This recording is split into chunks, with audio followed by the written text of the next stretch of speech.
Good afternoon. This is All India Radio and I am Valsa Williams with the Midday News.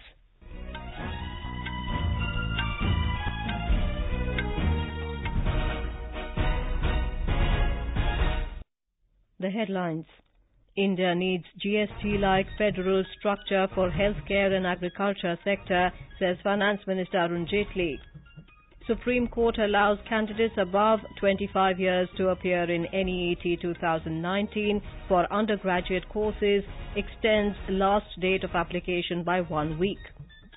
BJP releases manifesto in Telangana and Congress in Rajasthan. Campaigning reaches feverish pitch. PSLV C-43 successfully puts Earth observation satellite HysIS and 30 other satellites into orbit. In Jammu and Kashmir, polling for the 5th phase of Panchayat elections underway.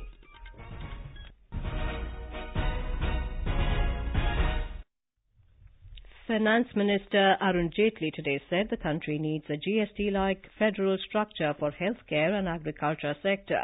Addressing the CII Health Summit in New Delhi today, Mr. Jaitley said both the states and the centre are spending separately on healthcare. He said all these need to be merged to make healthcare accessible and affordable. Mr. Jaitley said Ayushman Bharat will gain pace, resulting in patients realizing their rights and medical facilities improving their healthcare delivery system. There are two other areas which eminently require federal institutions of this kind. One is healthcare and one is agriculture. The federal institution experiment of the GST having succeeded, healthcare is an area where there would be the least resistance because it's a welfare targeted programs where we can move significantly a long way in making sure that India remains healthier. Finance Minister Arun Jaitley today said the new series GDP data gives a clear picture of the Indian economy and is more inclusive. The Central Statistics Office is a credible organization and maintains arm's length distance from the Finance Ministry. On the Congress questioning the credibility of the new GDP data, Mr. Jaitley said the data was revised in the last 2 years of the UPA government as well. At that time, revision had made the GDP grow upwards and was welcomed by the people in the then government. The Supreme Court has allowed medical aspirants older than 25 years to appear in NEET undergraduate exam 2019 for MBBS and BDS seats across the country. However, the court has clarified that the final admission would be subject to the final outcome of the case on validity of the CBSE decision to fix the upper age limit. The top court has also extended the last date for submitting filled NEET forms by a week from tomorrow to enable aspirants who did not qualify under the earlier age criteria to apply. The Central Board of Secondary Education CBSE had notified the upper age limit of 25 and 30 years for general and reserved categories respectively to apply for the exam. The Supreme Court's decision comes in the matter of the Medical Council of India's decision to keep an upper age limit for NEET for admission to medical colleges. The Delhi High Court had on May the 11th upheld the regulation. Senior advocate Amarendra Sharan, arguing for the petitioners, told the court that the regulation is artificial and serves no real objective. He said MCI Oversight Committee, as well as the central government, has recommended deletion of the upper age limit as the country needs more doctors.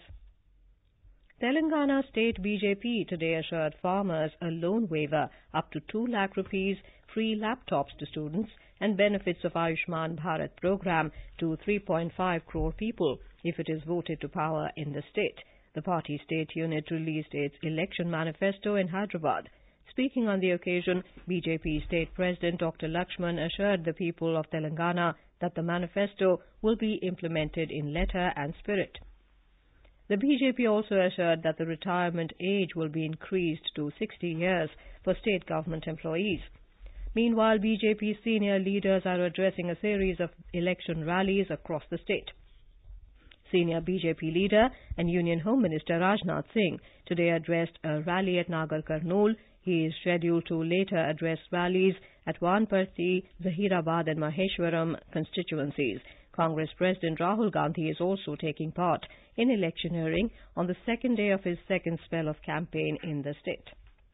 In Rajasthan, election for Ramgarh constituency of Alwar district has been cancelled as BSP candidate of the constituency Lakshman Singh died this morning due to cardiac arrest. The election will now take place for 199 out of the total 200 seats in the state assembly. There were 20 candidates in the fray from Ramgarh constituency. Meanwhile, the Congress released its election manifesto Jan Ghoshna Patra, focusing on farmers, women and youth. Rajasthan Congress Chief Sachin Pilot, former Chief Minister Ashok Gehlot and Chairman of the Manifesto Committee Harish Chaudhary released the manifesto in Jaipur this morning. Mr. Pilot said the manifesto was prepared after taking opinions from different sections of society. He said it is not an announcement but a commitment of the party.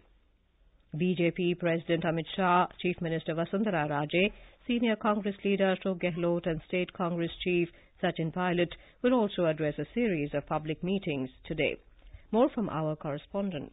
In manifesto, Congress has promised to waive the loan of farmers within 10 days of formation of the government. The party also promised to provide free education to women and up to 3,500 rupees monthly allowance to unemployed youth in the state. Pension for farmers, free journey to attend entrance examinations to unemployed youth, right to health and Journalist Protection Act are also included in manifesto. Reacting on it, BJP said that Congress is trying to mislead the people as most of the points of its manifesto are already implemented by the BJP government. Jitendra Dwivedi, AIR News, Jaipur. This is All India Radio giving you the news. For quick news updates round the clock, follow us on our Twitter handle at AIR News Alerts. You can also log on to our website newsonair.nic.in. In one of the longest space flights, India's workhorse rocket PSLV C-43 placed modern Earth observation satellite HysIS and 30 other satellites from 8 different countries successfully into orbit this morning. 23 of the customer satellites are from the US, including the Sol microsatellite, and 1 each from Australia, Canada, Colombia, Finland, Malaysia, the Netherlands and Spain. With this launch, India will have an eye in the sky to capture the images of the Earth's surface in high definition. The satellite HysIS can send pictures and data in multiple frequencies with high resolution. More from our correspondent. 5, 4, 3, 2, 1, 0. Lift off normal. The highly versatile rocket PSLV, numbered C-43, roared into space with thundering noise, leaving trailblazers of puffing smoke. In about 17.5 minutes, it first injected the primary satellite HysIS into a polar sun-synchronous orbit at 636 km height. Later, it took a long journey of about 1 hour and 35 minutes more to reach another orbit of about 507 km altitude. Once the desired height was reached, the 30 remaining satellites were hurled into space one after the other. The joining of 4 more countries in today's launch mission testifies to the popularity and reliability of the ISRO's PSLV vehicle. Jai Singh, AIR News, Sriharikota. Information and Broadcasting Minister Colonel Rajyavardhan Rathore has congratulated the ISRO team for the successful launch of PSLV C-43. In a tweet, Colonel Rathore said the highlight of this launch, HysIS, will be India's first hyperspectral imaging satellite. He said it is a big victory for Indian science and technology. In Jammu and Kashmir, polling for the 5th phase of Panchayat elections, which began at 8 in the morning today amid stringent security arrangements, is going on smoothly. The elections are being held in 9 phases across the state.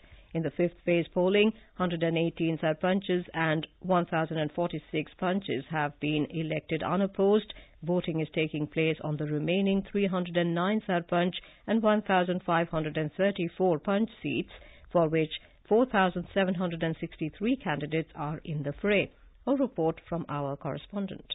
Brisk polling is going on in poll-bound areas falling in 7 districts of Jammu division with over 55% electorate having cast their votes by 12. In border district of Poonch, over 72% polling was recorded, followed by nearly 64% polling in Ramban district. Over 60% polling was recorded in Udhampur district, while in Riyasi district 56% electorate had cast their votes in 2 blocks which went to polls today. In Kashmir division, polling started on a dull note in the morning but picked up momentum in Badgam, Baramulla and Badipur districts as the day progressed. R.K. Rana for Air News from Jammu. 2 Hizbul Mujahideen terrorists were killed in a brief encounter with security forces in South Kashmir's Pampore area of Pulwama district in the wee hours today. Security sources said a gunfight started between terrorists and a joint team of security forces at village Sharshali area of Pampore in the district, following specific input about the presence of terrorists in the area. They said arms and ammunition were recovered. Talking to AIR, State Director General of Police Dilbag Singh said it is a big success for the security forces. The Maharashtra government today passed the Maratha Reservation Bill in the State Legislative Assembly without any discussion. The government had earlier proposed to give 16% reservation in jobs and educational institutions to the people from the Maratha community. An action taken report, ATR, in this regard was tabled in the Legislative Assembly by Chief Minister Devendra Fadnavis. Soon after the ATR was tabled in the lower house, legislators from the Maratha community celebrated outside the house by shouting the slogans hailing Maratha warrior king Chhatrapati Shivaji Maharaj and others. Fadnavis had earlier said that the Maratha community will get reservation from the socially and economically backward class category. Meanwhile, the State Congress has welcomed the tabling of the ATR. Prime Minister Narendra Modi will be arriving at Buenos Aires, the capital of Argentina, this evening to attend the 13th G20 summit. The summit, beginning tomorrow, will be focusing on building consensus for a fair and sustainable development in agriculture as put forth by the host country, which chairs the event. Deliberations will be held on enhancing opportunities in energy, infrastructure and sustainable food security and a wide range of issues. The Prime Minister is expected to highlight problems of oil price volatility, which has a direct impact on the Indian economy in the G20 platform. Digital revolution and Skill India are also among the issues to be discussed during the summit. On the sidelines of the summit, the Prime Minister will witness a mega yoga event this evening and will be meeting with several leaders including Chinese President Xi Jinping, German Chancellor Angela Merkel, UN Secretary-General Antonio Guterres and others. He will also meet the BRICS heads of state and government. In Men's Hockey World Cup, 2 matches are scheduled today. In Pool A encounter, Argentina will face Spain at 5 this evening, while New Zealand will meet France at 7 p.m. at Kalinga Stadium in Bhubaneswar. On the opening day yesterday, India started the campaign with a dominating 5-0 win over South Africa in the group clash last evening. Olympic silver medalist Belgium also started its campaign on a positive note, defeating Canada 2-1 in the tournament opener. Hosts India will next face Belgium on Sunday. At the stock markets, the Sensex of the Bombay Stock Exchange jumped 387 points to trade at 36,104 in afternoon trade a short while ago.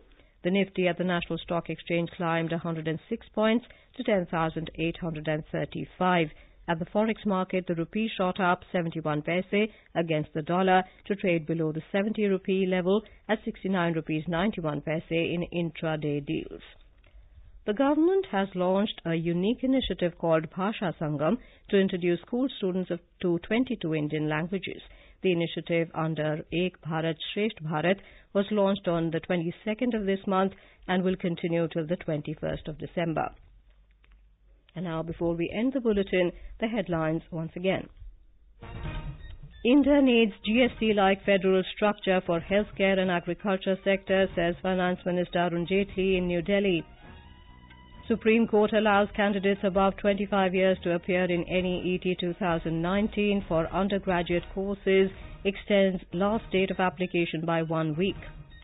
BJP releases manifesto in Telangana and Congress in Rajasthan. Campaigning reaches feverish pitch. PSLV C-43 successfully puts Earth observation satellite HysIS and 30 other satellites into orbit. And in Jammu and Kashmir, polling for the 5th phase of Panchayat elections underway. With that, we end the midday news.